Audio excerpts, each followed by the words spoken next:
Bonjour à chacune et à chacun. Je répète peut-être, bonjour à chacune et à chacun. Merci. J'aimerais qu'on imagine l'organisation d'un mariage. Il y a des dossiers qui ne sont pas du tout faciles à gérer, comme le choix de la salle, le choix du traiteur, la décoration, la robe, le costume, le choix des alliances. Mais l'une des difficultés lors de l'organisation d'un mariage, c'est de gérer la liste des invités. Beaucoup répondent directement, eux c'est la classe, mais certains ne répondent pas, et pourtant, sur le faire-part envoyé, c'est marqué en gros RSVP. Répondez s'il vous plaît. Alors, on relance, pas de réponse. Et c'est un gros problème qui génère du stress pour les mariés. Et d'ailleurs, sur Internet, plusieurs conseils sont donnés pour gérer le stress lié à la liste des invités. Alors, ils proposent de respirer un grand coup, de déléguer, d'appeler, d'envoyer un message, d'attendre quelques jours et même de rayer de la liste. Mais nous le savons, certains ne répondent pas jusqu'au dernier moment. Et c'est stressant. Et pourtant, le RSVP est envoyé depuis le début de l'organisation du mariage. Aujourd'hui, ce n'est pas le jour d'un mariage, mais celui d'un baptême. Dans le fond, ces événements sont identiques. Dans la forme, ils sont différents, effectivement, mais dans le fond, ils possèdent un point commun. Parce qu'en fait, ces deux événements sont l'expression publique d'une réalité intérieure. Une expression extérieure d'une réalité intérieure. Le mariage officialise de manière publique l'amour entre deux personnes. Et de la même manière, le baptême officialise de manière publique l'engagement d'un croyant à suivre Jésus-Christ. Et on l'a entendu aujourd'hui, Christine a officialisé à travers du baptême l'engagement qui existait déjà entre elle et son Sauveur et Seigneur Jésus-Christ. Et tout comme il faut répondre au RSVP d'un mariage, et bien de la même manière, nous avons tous répondu aujourd'hui à l'invitation à ce baptême. Ce matin, nous allons étudier un passage de la parole de Dieu sur lequel est tamponné un gros RSVP. Répondez s'il vous plaît. Répondez à l'invitation de Jésus. Et le passage se trouve en Luc, chapitre 14, les versets 15 à 24. L'évangile de Luc, chapitre 14, Luc 14, les versets 15 à 24. Un passage appelé la parabole des invités au banquet ou la parabole du festin. Luc 14, à partir du verset 15.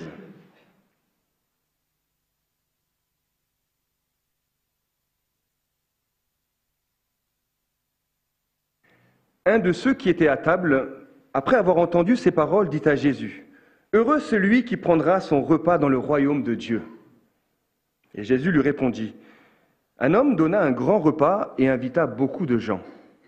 À l'heure du repas, il envoya son serviteur dire aux invités « Venez, car tout est déjà prêt. » Mais tous, unanimement, se mirent à s'excuser. Le premier lui dit « J'ai acheté un champ et je suis contraint d'aller le voir. Tiens-moi, je te prie, pour excuser. » Un autre dit « J'ai acheté 5 paires de bœufs et je vais les essayer. Tiens-moi, je te prie, pour excuser. » Un autre dit « Je viens de me marier et c'est pourquoi je ne puis venir. » Le serviteur de retour rapporta ces choses à son maître. Alors le maître de maison, irrité, dit à son serviteur « Va promptement sur les places et dans les rues de la ville et amène ici les pauvres, les estropiés, les aveugles et les boiteux. » Le serviteur dit « Maître, ce que tu as ordonné a été fait et il y a encore de la place. » Et le maître dit au serviteur « Va par les chemins et le long des haies, contrains les gens d'entrer afin que ma maison soit remplie.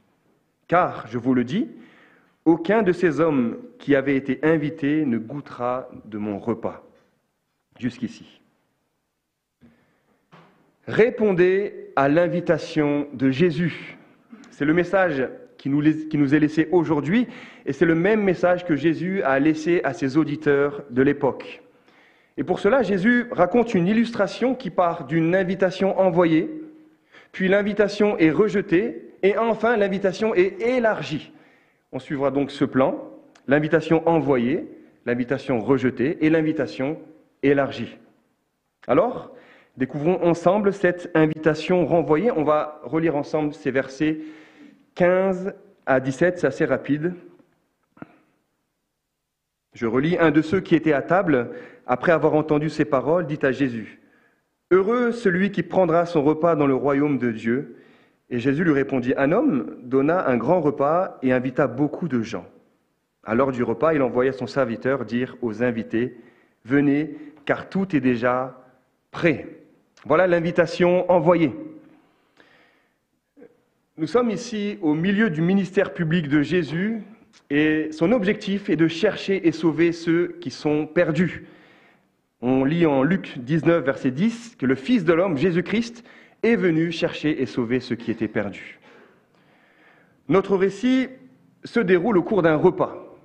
Jésus, certains le trouvent génial, d'autres le trouvent dangereux, plusieurs sont indécis, et à ce repas, l'ambiance est très tendue. Le verset 1 de ce même chapitre nous dit que Jésus est reçu dans la maison de l'un des chefs des pharisiens.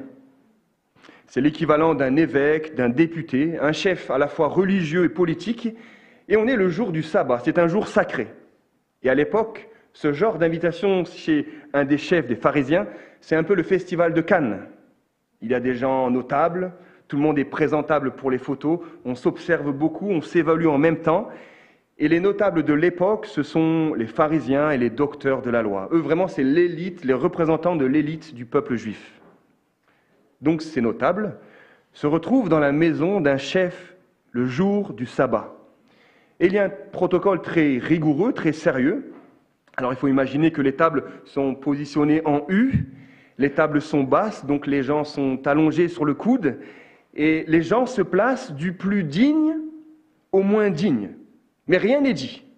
Tout est en silence. Alors, si tu te sens très important, très digne, tu te places près du chef de maison, mais si tu te sens moins important et moins digne, tu te places le plus loin possible du chef de maison.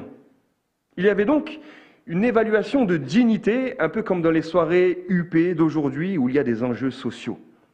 On regarde qui est devant, on regarde qui est derrière, qui est à côté, qui est populaire et qui ne l'est pas.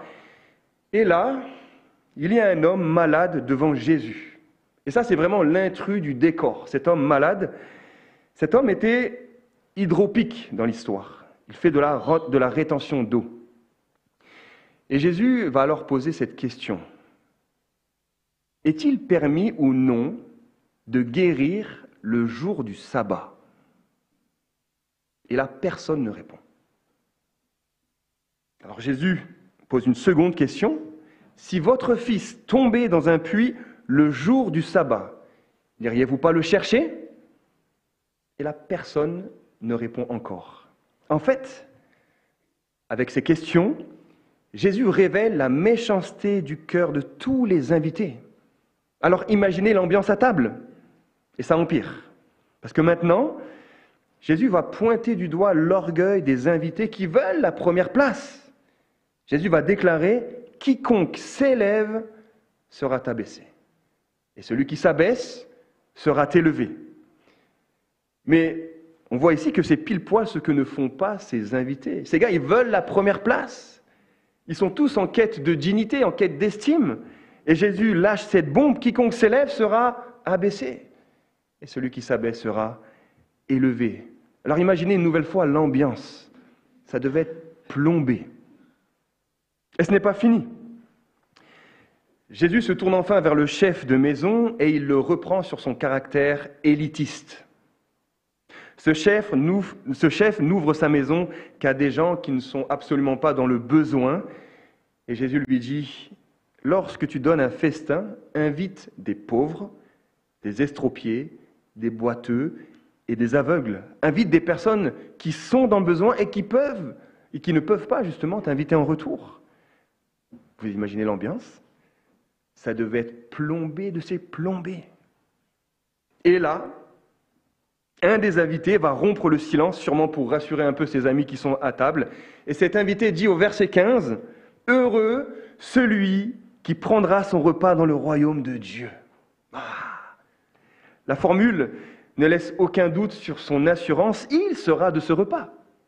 On a l'impression qu'il est en train de dire « Heureux ceux qui sont comme nous, les pharisiens, les docteurs de la loi, parce que nous mangerons dans le royaume de Dieu. Nous participerons à ce futur festin. » Pour lui, le futur repas est assuré dans la maison de Dieu, tranquille. D'un côté, cet homme a une bonne compréhension de Dieu, une bonne compréhension, une bonne théologie. Le royaume de Dieu, c'est un festin. Ce festin, il est traversant dans toute la Bible. On lit par exemple en Ésaïe chapitre 25 que Dieu annonce, il prépare un festin de mets succulents, un festin de vin vieux, de mets succulents pleins de moelle. C'est ce festin que Dieu prépare. Un festin pleinement joyeux dans la présence de Dieu. Et le dernier livre de la Bible, l'Apocalypse, se termine avec ce festin joyeux, Apocalypse 19, verset 9. « Heureux ceux qui sont appelés au festin des noces de l'agneau. » C'est-à-dire ce festin futur de Jésus avec toutes les personnes qui ont répondu à son invitation. Donc, on est dans l'attente, à l'époque, les Juifs sont dans l'attente de ce futur festin promis par Dieu. Et ce n'est pas un hasard si cet homme, en plein repas, exprime son assurance de prendre part à ce festin joyeux et éternel. Mais Jésus va renverser son assurance. Jésus va bouleverser l'assurance de toutes ces personnes qui sont assises à table en donnant une illustration, et nous voyons cela à partir du verset 16. Jésus lui répondit, « Un homme donna un grand repas et invita beaucoup de gens. À l'heure du repas, il envoya son serviteur dire aux invités, « Venez, car tout est déjà prêt. » À l'époque, lorsqu'un hôte organise un grand repas, il y avait 2 invitations. La première invitation, c'est au moment de la décision d'organiser le repas. Il y a donc un serviteur qui donne les invitations et les invités doivent répondre RSVP. Il n'y a pas de congélateur, pas de micro-ondes, on ne peut pas ajuster à cette époque, on doit donc préparer pour un nombre précis. Et donc cette première invitation permet d'enregistrer une sorte de pré-acceptation de l'invitation. Puis quand tout est prêt, à l'heure du repas, le serviteur part une seconde fois pour dire aux invités « Venez, car tout est déjà prêt, c'est maintenant le repas. » C'est vraiment une coutume juive. Personne ne participe à un repas sans avoir été invité à 2 reprises. Cette illustration renvoie à une réalité beaucoup plus merveilleuse. Dieu a tout préparé pour un futur festin pleinement joyeux dans sa présence et dans son royaume. Tout est organisé depuis l'éternité passée. Et au moment prévu, Dieu a envoyé son Fils Jésus-Christ. C'est lui l'invitation. Mais à cause du péché, aucun être humain ne mérite sa place à ce futur festin. Le problème fondamental entre Dieu et l'homme, c'est le péché. Mais à la croix, le problème du péché est réglé. Jésus a pulvérisé le péché, tout est accompli, tout est prêt pour ce futur festin. On est tous maintenant invités à se positionner devant Jésus. Il est l'invitation. Soit j'accepte l'invitation, soit j'accepte Jésus-Christ, soit je refuse l'invitation, je refuse Jésus-Christ. Mais l'invitation de Dieu aux hommes est envoyée. RSVP. Dans l'illustration, tout a été organisé pour ce grand repas. Les couverts sont installés, le méchoui est prêt, les pains sont chauds. L'invitation est envoyée à tous une première fois, puis une seconde fois. Venez car tout est déjà prêt. Mais là, c'est la douche froide. L'invitation est rejetée. C'est l'étape suivante de notre histoire. Après l'invitation envoyée, nous passons maintenant à l'invitation rejetée. On va relire ensemble, s'il vous plaît, les versets 18 à 20. Merci Nathan. L'invitation rejetée. Je relis la fin du verset 17. « Venez, car tout est déjà prêt. » Mais tous, unanimement, se mirent à s'excuser. Le premier lui dit, « J'ai acheté un champ et je suis contraint d'aller le voir. Tiens-moi, je te prie, pour excuser. » Un autre dit, « J'ai acheté 5 paires de bœufs et je vais les essayer. Tiens-moi, je te prie, pour excuser. » Un autre dit, « Je viens de me marier et c'est pourquoi je ne puis venir. » c'est la douche froide. C'est quand même déroutant parce que tous les invités, unanimement, c'est-à-dire d'une même voix et en même temps, tous rejettent l'invitation en présentant des excuses bidons. Le premier invité présente l'excuse des biens matériels. Verset 18. « J'ai acheté un champ et je suis contraint d'aller le voir. » Alors je ne sais pas si vous avez déjà acheté un terrain ou une maison, moi je n'ai jamais fait ça, mais il est évident que ce n'est pas une décision spontanée. On visite la maison plusieurs fois, on visite le terrain plusieurs fois, on connaît ce terrain quand on signe l'acte d'achat, et ici l'achat est déjà conclu. Donc plusieurs visites ont déjà été réalisées, effectuées, il n'y a donc rien d'urgent dans cette situation, c'est une excuse bidon. Mais en fait, cet homme inverse les priorités. Il rejette l'invitation à ce grand repas par amour pour les biens matériels. Et cette excuse est encore présentée aujourd'hui. C'est le matérialisme qui prend la place de Dieu dans nos vies. C'est quand ma voiture, ma maison, mon terrain, mon porte-monnaie, c'est quand mes biens sont le centre de ma vie. Et tout devient secondaire. Et même Dieu devient secondaire quand mes biens matériels absorbent ma vie. La douche froide continue. Le second invité présente l'excuse des occupations. Au verset 19, je lis « J'ai acheté 5 paires de bœufs et je vais les essayer. » Donc cet homme a 10 bœufs, unis 2 par 2. On suppose alors une ferme avec forcément beaucoup d'occupations. Et cet homme refuse l'invitation car il est déjà en route pour examiner ses bœufs, les essayer pour voir s'ils ont du rendement, pour voir s'ils sont forts. On a l'impression que c'est quelqu'un qui achète son tracteur ou ses bœufs sur eBay ou Le Bon Coin sans savoir si ce tracteur est en état de fonctionner, sans connaître le rendement de ses bœufs. C'est une excuse ridicule parce que personne n'achète de tracteur sans savoir s'il fonctionne. Personne n'achète de bœufs sans savoir la qualité de leur travail.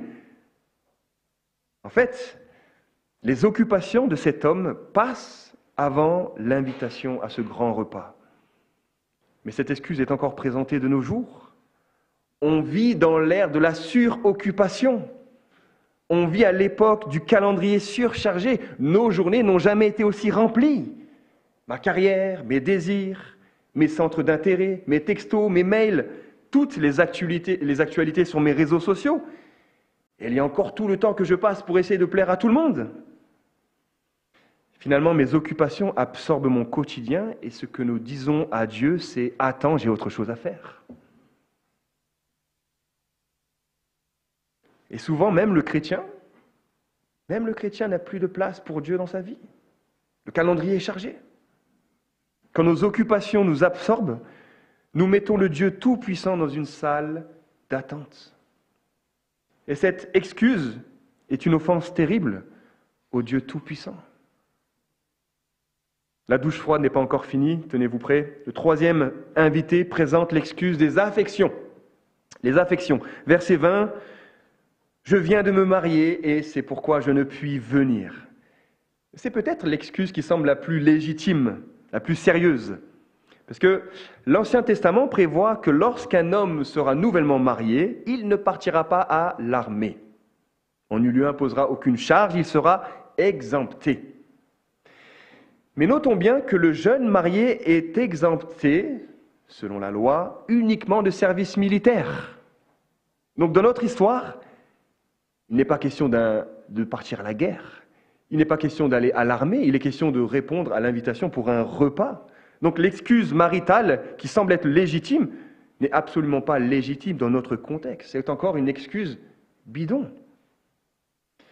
On voit ici qu'il y a un manque de sincérité qui se fait sentir dans toutes ces excuses, et ça va même de pire en pire. Et même ce troisième invité ne s'excuse même pas parce qu'il se sent dispensé par l'importance de ce qui le retient. Pour cet homme, c'est sa femme et son mariage qui a pris la place de Dieu dans sa vie. Mais pour nous, aujourd'hui, ça peut être mes enfants, ma famille, mes parents, mes amis, mon patron, quand mon seul objectif est de plaire à ces personnes, mes affections prennent la place de Dieu dans ma vie. Et donc on est devant cette réalité que Dieu se déplace du ciel pour inviter à un festin. Son invitation, c'est Jésus-Christ, mais les hommes rejettent l'invitation, ils rejettent Jésus-Christ, ils ont autre chose à faire. Les biens matériels de ce monde, les occupations de ce monde nous empêchent d'accepter Jésus-Christ. Et même nos affections dans ce monde, souvent nous empêchent de venir à Jésus. Et Dieu considère toutes ces excuses comme mauvaises, bidons. Cela démontre une vérité pour vous et moi. Il n'y a aucune excuse valable devant Dieu pour rejeter Jésus-Christ. Dieu invalide toutes ces excuses qui sont présentées dans ce texte. Alors il est temps pour nous, par la grâce de Dieu, de ranger nos excuses et de capituler devant Jésus-Christ. Parce que le festin de Dieu ne passe que par la foi en Jésus-Christ. Alors RSVP, répondez à l'invitation de Jésus. Dans l'histoire racontée, le maître de maison a tout fait, tout préparé. Le grand repas est prêt. L'invitation est envoyée à tous les invités, mais elle est rejetée, nous venons de le voir. Mais heureusement que le maître de maison ne s'arrête pas là. Il va maintenant élargir son invitation, et c'est la dernière étape de notre récit. Après l'invitation envoyée, après l'invitation rejetée, nous passons maintenant à l'invitation élargie. On va relire, s'il vous plaît, les versets 21 à 23.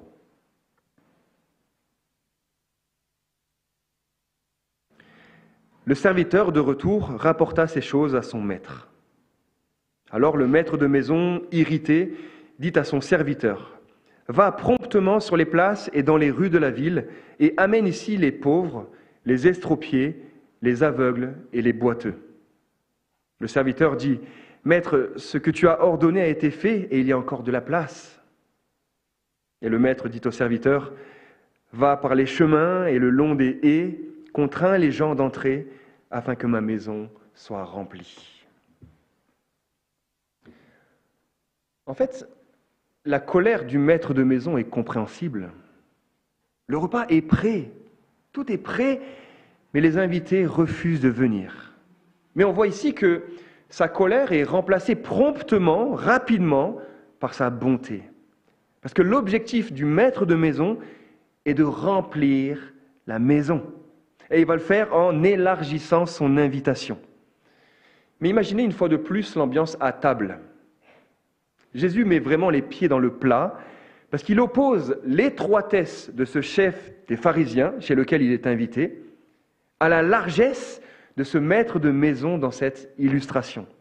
Parce que dans cette histoire, le maître de maison décide d'abord d'élargir son invitation en cherchant sur les places et dans les rues de la ville.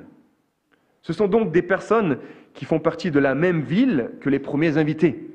Ils sont du même peuple, mais ils ne sont pas du même rang. Ils ont le même nom, mais ils ne portent pas le même maillot. Ce sont les pauvres, les estropiés, les aveugles et les boiteux de la ville. Alors on le sait, il n'y avait aucune aide sociale à cette époque. Ces gens étaient réduits à la mendicité, des gens qui souvent n'avaient pas les moyens de subvenir à leurs besoins et prendre soin d'eux. Mais on voit ici que le contraste est palpable entre la classe capable d'acheter des terrains et des bœufs et cette classe incapable de s'acheter quoi que ce soit. La première classe a de quoi se loger, de quoi travailler, de quoi faire des affaires, alors que cette seconde classe se trouve sur les places et dans les rues de la ville. En fait, cette classe d'invités comprend très bien sa misère et son profond besoin de Jésus-Christ. Alors que les premiers, l'élite, à cause de leur possession, à cause de leur occupation, à cause de leurs affections, l'élite ne réalise absolument pas leur besoin de venir à Christ. L'intention de Jésus devient encore plus claire pour ses auditeurs, parce qu'en donnant cette illustration, Jésus distingue ceux qui ne sont pas dans le besoin, ceux qui ne réalisent pas leur misère. Il distingue l'élite juive, ces chefs des pharisiens chez qui ils se trouvent. Il distingue la noblesse juive avec tous ces docteurs et ces pharisiens d'un côté, et de l'autre côté, il y a cet homme hydropique qui connaît son besoin. Il y a les estropiés, les pauvres, les aveugles et les boiteux qui réalisent leur misère. Ces deux types de personnages sont invités, ils font partie du même peuple, ils habitent dans la même ville. Tous ont reçu l'invitation à suivre Jésus pour prendre part à ce repas dans le royaume de Dieu. Mais l'élite juive rejette Jésus, alors que ces miséreux répondent favorablement à Jésus-Christ. Alors, qu'est-ce qui fait la différence entre ces deux groupes? Pourquoi l'un accepte l'invitation au festin et l'autre non? Pourquoi l'un est assuré d'un repas joyeux dans la présence de Dieu et l'autre non? Pourquoi l'un passera son éternité au paradis et l'autre passera son éternité en enfer? Eh bien, clairement, l'un reconnaît sa misère.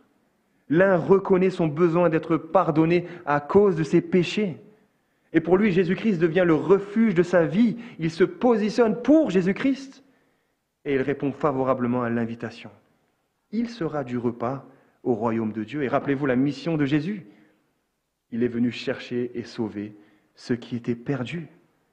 Et c'est le témoignage qu'on a entendu ce matin de Christine. Elle a reconnu qu'elle avait besoin de Jésus. Et elle a répondu favorablement à l'invitation de Dieu. Ça, c'est le côté qui reconnaît sa misère et son besoin de Jésus-Christ, alors que de l'autre côté, les personnes ne reconnaissent pas leur besoin d'être pardonnées. Ils ne reconnaissent pas leur besoin d'être sauvés. Ils refusent l'invitation de Jésus et ils passent l'éternité sous le jugement de Dieu. Mais ce qu'il y a de magnifique dans cette histoire, c'est que cette invitation va s'élargir une nouvelle fois pour dépasser Israël et atteindre toutes les nations. Que fait le serviteur au verset 22? Il revient vers le maître de maison et déclare: « Maître, ce que tu as ordonné a été fait et il y a encore de la place. » Mais quelle bonne nouvelle! Il y a encore de la place. Et le maître répond, verset 23, « Va par les chemins et le long des haies, contrains les gens d'entrer afin que ma maison soit remplie. » Par les chemins et le long des haies, c'est un lieu en dehors de la ville, en dehors de la communauté, en dehors d'Israël. Et ça représente toutes les régions habitées par les non-juifs, toutes les nations. En effet, de manière historique, l'endurcissement partiel d'Israël a ouvert la porte à chacun d'entre nous. Que l'on soit italien, colombien ou français, que l'on soit protestant, catholique, musulman ou athée, que l'on soit jeune ou âgé, que l'on soit homme ou femme, chacun et chacune d'entre vous doit prendre position devant Jésus-Christ. Répondez à l'invitation de Jésus. Le texte utilise l'expression « contraint », ça c'est le verset 23. « Contraint les gens d'entrer ». Ce mot, ce verbe a été mal compris dans l'histoire et il a été injustement utilisé pour justifier l'inquisition, la torture et pour forcer les gens à entrer dans le christianisme. Mais c'est hors sujet et ça n'a rien à voir avec notre texte. Parce que si on doit contraindre des gens à entrer, on n'envoie pas un serviteur, on envoie une armée. C'est donc une utilisation frauduleuse de ce verset parce que ce mot « contraindre » a le sens de persuader. Persuade les gens à entrer afin que ma maison soit remplie. Et c'est ce que je m'efforce de faire avec vous pendant ces quelques minutes, mais rassurez-vous, je n'ai pas d'armes. Je suis inoffensif. Il n'y a que la parole de Dieu qui est devant vous. Vous êtes libre dans votre conscience d'accepter ou de refuser Jésus-Christ. Mais l'enjeu est vital. L'enjeu est vital parce que rien n'est plus important que de prendre position pour Christ. Christine nous l'a rappelé tout à l'heure pendant son témoignage. Dieu a mis dans nos cœurs et dans nos pensées la pensée de l'éternité. Nous avons tous réfléchi, nous avons tous pensé, nous avons tous imaginé un jour à l'éternité. Parce que Dieu a mis dans nos cœurs cette pensée de l'éternité. Quand nous prenons position pour Christ, l'éternité, elle est dans la présence de Dieu. Si nous rejetons Christ, l'éternité, elle se fait en dehors du royaume, sous le jugement en enfer. L'enjeu est vital parce que ta vie sur terre et même ton avenir dépend de la façon dont tu vas répondre à Jésus-Christ. RSVP. RSVP. Je résume mon propos de ce matin. Jésus donne une illustration en lien avec la réalité dans laquelle il se trouvait, mais il donne ici une illustration d'une réalité dans laquelle nous vivons. Dieu a tout préparé pour un festin au ciel. Le paradis est réel. Le paradis, c'est la communion éternelle avec Dieu. Et Dieu a tout préparé pour ce festin. Il a envoyé son Fils Jésus-Christ mourir à la place des pécheurs pour leur garantir une place dans ce festin éternel. Tout est accompli. Tout est prêt pour ce festin joyeux. Alors, dans notre texte, nous voyons que l'invitation a été envoyée d'abord à Israël, et les Juifs qui sont restés dans l'orgueil et dans l'amour de ce monde, ils ont rejeté l'invitation. Les autres Juifs qui ont reconnu leur misère et leur besoin de pardon ont accepté l'invitation. Et oui, effectivement, de manière historique, les premiers chrétiens étaient tous des judéo-chrétiens, ils étaient tous d'origine juive. Mais dans ce texte, nous voyons que l'invitation est élargie. L'invitation dépasse Israël et elle est devant nous aujourd'hui. Le festin est prêt. Le pardon de Dieu est assuré. La communion avec Dieu est garantie et l'invitation, c'est Jésus-Christ. Alors, comment répondre concrètement à cette invitation? Comment faire pour se positionner devant Jésus-Christ? La prière est un des moyens.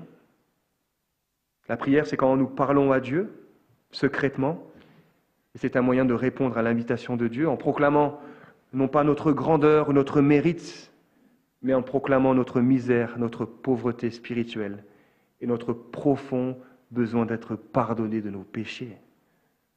Viens à Jésus-Christ avec la confiance que par sa mort et sa résurrection, tu es assuré du pardon, tu es assuré d'une communion avec lui dès à présent et jusqu'à l'éternité. J'aimerais terminer ce message en rappelant la réalité de ton état spirituel. Parce que si tu ne réalises pas ta maladie, tu n'iras pas chez le médecin. Si tu ne réalises pas la réalité de ton état spirituel, tu ne réaliseras pas non plus ton besoin de venir à Jésus-Christ. Alors, écoute bien ce que Dieu déclare sur ton état spirituel, sans Jésus-Christ. La Bible dit, tu es aveugle à cause du péché. Tu es impur à cause de tes fautes. Tu es esclave à cause de ta rébellion contre Dieu. Tu es incapable de plaire à Dieu. Tu es atteint de la plus profonde des maladies, le péché. Tu es affamé et assoiffé de Dieu, mais tu te contentes des récipients vides que propose ce monde. Tu es spirituellement mort et séparé de Dieu par tes pensées, tes paroles et tes actes pécheurs. Tu es en dehors du royaume de Dieu. Voilà la réalité de ton état spirituel si tu ne viens pas à Jésus-Christ. Mais la bonne nouvelle aujourd'hui, c'est que l'invitation est devant toi, maintenant. En répondant favorablement à Jésus-Christ, voilà ce qu'il t'apporte dès maintenant. Voilà ce que Jésus peut t'apporter dès maintenant et pour l'éternité. En Jésus-Christ, tes yeux s'ouvrent et la Bible dit qu'un jour, tes yeux verront Dieu. En Jésus-Christ, tu es revêtu des vêtements du salut, des vêtements purs. En Jésus-Christ, tu es libéré du péché, pardonné complètement. Pardonné complètement. En Jésus-Christ, tu es capable de plaire à Dieu et de faire sa volonté. En Jésus-Christ, tu es guéri de la maladie du péché. Ce poison n'a plus autorité sur toi. Christ devient le maître de ta vie. En Jésus-Christ, tu découvres l'aspiration à laquelle tout ton être aspire. En Jésus-Christ, tu es réellement vivant dès aujourd'hui et jusqu'à l'éternité. En Jésus-Christ, tu es un enfant bien-aimé de Dieu qui participera à ce repas joyeux et éternel. RSVP, répondez à l'invitation de Jésus. Alors, tu peux vivre ce moment maintenant dans la prière, ou plus tard quand tu seras chez toi. Mais si tu veux être accompagné pendant ce moment, tu peux t'approcher de l'un d'entre nous à la fin du culte. Et j'aimerais maintenant qu'on termine par un temps de silence, un temps dans la prière, où chacun est invité à se positionner devant Jésus-Christ. Prenons un temps de silence et je conclurai ce temps dans la prière. RSVP.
Éternel, notre Dieu, nous te rendons grâce pour ta parole.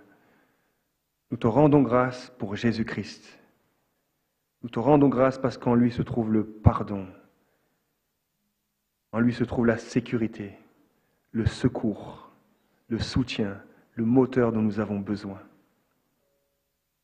En lui se trouve l'assurance de participer à ce festin joyeux et éternel. Seigneur, nous prions que par ton esprit, tu puisses briser tous les raisonnements qui s'élèvent contre toi, que tu puisses renverser toutes les forteresses qui refusent Jésus-Christ, et que par ce même esprit, toute langue confesse que Jésus-Christ est Seigneur, et que tout genou fléchisse devant Jésus-Christ. Nous prions pour celles et ceux qui ne te connaissent pas. Seigneur, nous te supplions que tu puisses les arracher au péché. Nous prions également pour celles et ceux qui te connaissent, qui ont cru en Jésus-Christ. Merci pour ta grâce. Nous prions, Père, qu'elles puissent marcher fidèlement dans tes pas, te suivre chaque jour de leur vie. Et nous savons et nous comptons sur ta fidélité. Tu es fidèle et c'est toi qui le feras. Au nom de Jésus, nous te prions. Amen.